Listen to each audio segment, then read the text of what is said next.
Assalamualaikum teman-teman. Kali ini kita akan belajar bersama-sama mengenai keberagaman, kesukaan, dan kebiasaan. PPKN tema 7 subtema ke-1. Bagi yang baru bergabung, jangan lupa untuk like, komen kalian ya dari SD mana, dan share ke teman kalian. Juga nyalakan tanda loncengnya agar teman-teman bisa mendapatkan notifikasi video terbarunya. Keberagaman dapat diartikan sebagai perbedaan. Kebiasaan yang berbeda merupakan bagian dari keberagaman. Setiap manusia memiliki ciri khas masing-masing. Perbedaan ciri tersebut menimbulkan keberagaman anggota keluarga di rumah. Macam-macam keberagaman diantaranya keberagaman kebiasaan, karakter atau sifat, dan kegemaran. Keberagaman kebiasaan adalah kegiatan yang dilakukan secara berulang-ulang. Keberagaman sifat mengacu pada watak atau pribadi seseorang yang beragam. Ada individu yang baik dan ramah, jahat dan acuh. Karakter ini diartikan sebagai ciri pada seseorang. Keberagaman kegemaran berkaitan dengan hobi atau kesukaan. Hobi di bidang seni, memasak, olahraga, membaca, dan lain sebagainya. Keberagaman perbedaan makanan, kesukaan, atau makanan favorit. Ada yang menyukai sayur-sayuran, makanan olahan ikan, ayam, atau buah-buahan, dan masih banyak lagi. Kira-kira kalau teman-teman makanan favoritnya apa ya? Boleh ditulis di kolom komentar.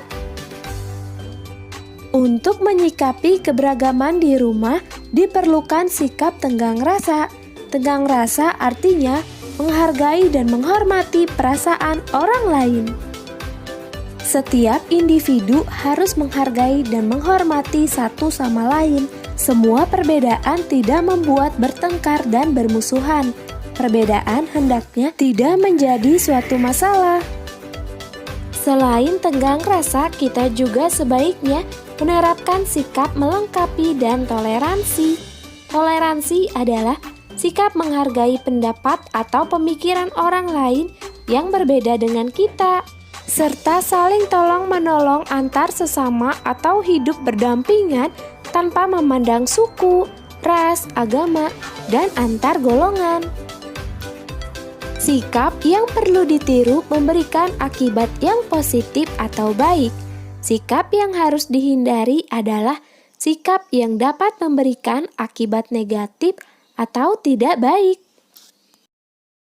Sikap memahami dan menerima perbedaan kesukaan setiap orang yang berbeda sesuai dengan pengamalan Pancasila. Sila ketiga yang berbunyi Persatuan Indonesia. Setelah kita menonton video penjelasan perbedaan kesukaan makanan dan kebiasaan, bagaimana sikap yang harus kita ambil dalam menghadapi perbedaan? Tuliskan hasil diskusimu ya. Sikap yang harus kita ambil dalam menghadapi perbedaan adalah dengan saling menghargai dan menghormati perbedaan yang ada satu sama lain.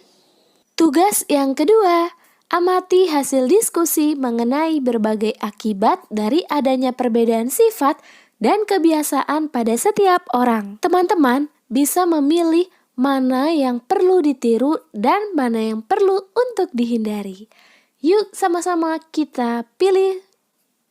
Perlu ditiru, yang pertama muncul sifat tenggang rasa, yang kedua memahami perasaan orang lain, yang ketiga, saling melengkapi satu sama lain. Yang keempat, menghargai perbedaan. Yang kelima, memperkaya wawasan. Perlu dihindari, pertama, berbeda pendapat. Kedua, perang antar suku bangsa. Ketiga, memicu pertengkaran. Keempat, memaksakan kehendak. Kelima, tidak mau bersatu. Akan belajar mengidentifikasi informasi penting yang terdapat dalam sebuah teks bacaan. Intinya, kita akan belajar memahami isi teks bacaan dan belajar mencari informasi yang terdapat dari sebuah teks bacaan yang telah kita baca. Kita mulai ya mempelajarinya bersama-sama. Perhatikan dengan saksama penjelasan dari Bu Ika sampai selesai.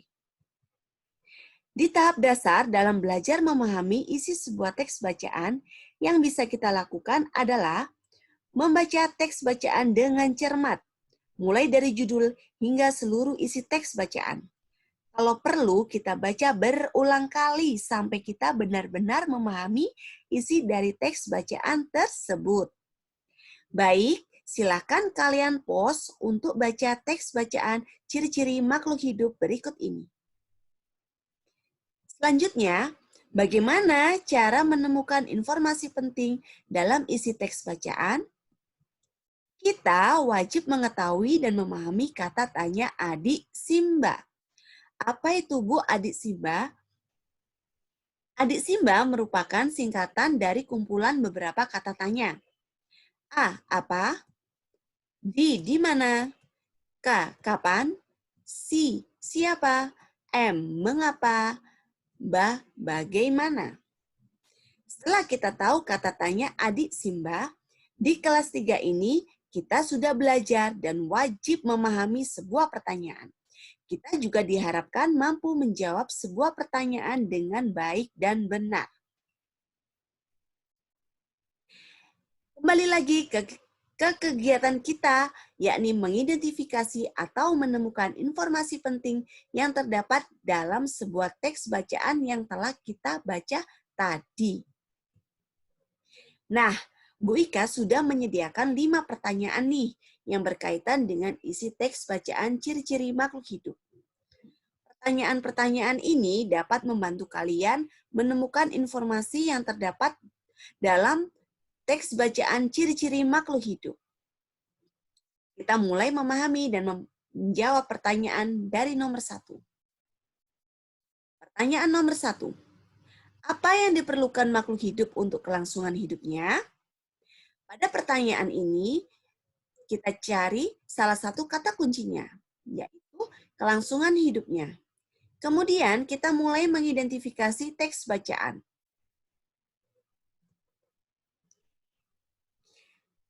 Sekarang kita cek apakah kalimat yang bergaris bawah ini telah menjawab pertanyaan nomor 1. Apa yang diperlukan makhluk hidup untuk kelangsungan hidupnya? Jawabannya, makhluk hidup memerlukan oksigen untuk kelangsungan hidupnya. Jadi, kalimat yang bergaris bawah ini telah menjawab pertanyaan nomor 1. Lanjut ke pertanyaan nomor 2. Apa tujuan makhluk hidup bernapas? Kata kuncinya yaitu makhluk hidup bernapas. Kita mulai mengidentifikasi teks bacaan. Sekarang kita cek apakah kalimat yang bergaris bawah ini telah menjawab pertanyaan nomor 2. Apa tujuan makhluk hidup bernapas? Jawabannya, makhluk hidup bernapas untuk mendapatkan oksigen. Jadi, kalimat yang bergaris bawah ini telah menjawab pertanyaan nomor 2. Lanjut ke pertanyaan nomor 3. Mengapa makanan diperlukan makhluk hidup? Kata kuncinya yaitu makanan diperlukan makhluk hidup. Kita mulai mengidentifikasi teks bacaan. Sekarang kita cek apakah kalimat yang bergaris bawah ini sudah menjawab pertanyaan nomor 3. Mengapa makanan diperlukan makhluk hidup? Jawabannya, makanan diperlukan oleh makhluk hidup untuk tumbuh dan berkembang. Jadi, kalimat yang bergaris bawah ini telah menjawab pertanyaan nomor 3. Lanjut ke pertanyaan nomor 4. Apa tujuan makhluk hidup berkembang biak? Kata kuncinya yaitu makhluk hidup berkembang biak. Kita mulai mengidentifikasi teks bacaan. Sekarang kita cek apakah kalimat yang bergaris bawah ini telah menjawab pertanyaan nomor 4. Apa tujuan makhluk hidup berkembang biak? Jawabannya, makhluk hidup berkembang biak untuk mempertahankan jenisnya agar tidak punah. Jadi kalimat yang bergaris bawah ini telah menjawab pertanyaan nomor 4. Lanjut ke pertanyaan nomor 5. Bagaimana cara makhluk hidup bergerak? Kata kuncinya yaitu cara makhluk hidup bergerak. Kita mulai mengidentifikasi teks bacaan. Sekarang kita cek apakah kalimat yang bergaris bawah ini telah menjawab pertanyaan nomor 5. Bagaimana cara makhluk hidup bergerak? Jawabannya, cara bergerak makhluk hidup bermacam-macam. Ada makhluk hidup yang bergerak dengan berjalan dan berlari. Ada juga yang berenang atau terbang. Jadi kalimat-kalimat yang bergaris bawah ini sudah menjawab pertanyaan nomor 5. Nah, sekarang kita kumpulkan kelima informasi penting yang telah kita temukan tadi. Ini ada tampilan teks bacaan ciri-ciri makhluk hidup secara keseluruhan. Informasi penting yang pertama, makhluk hidup memerlukan oksigen untuk kelangsungan hidupnya. Informasi penting yang kedua, makhluk hidup bernapas untuk mendapatkan oksigen. Informasi penting yang ketiga, makanan diperlukan oleh makhluk hidup untuk tumbuh dan berkembang. Informasi penting yang keempat, makhluk hidup berkembang biak untuk mempertahankan jenisnya agar tidak punah.